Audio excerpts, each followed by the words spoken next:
అందరికీ నమస్కారం అండి. ఒకసారి మాధవరంలోని ఈవెన్ గార్డెన్స్కు వెళ్ళొద్దాం రండి. దూరం వచ్చింటావా? ఏం లే, కాయలు ఏం కోస్తాండారో. ఏం కాయలు ఇవే?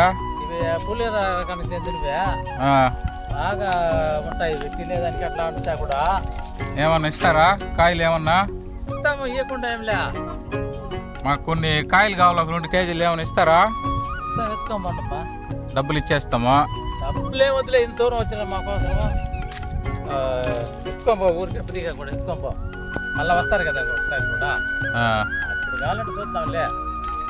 ఇప్పుడు ఎత్తుకోపో ఫ్రీగా. కాదు, ఏంటికి మీ కష్టాలు? రైతు కష్టాలు కదా.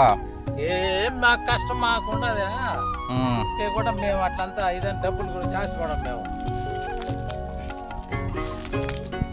మాకు చాలా బాగా పండించినట్టుగా ఉన్నారు ఈసారి వీళ్ళు మామిడికాయలు.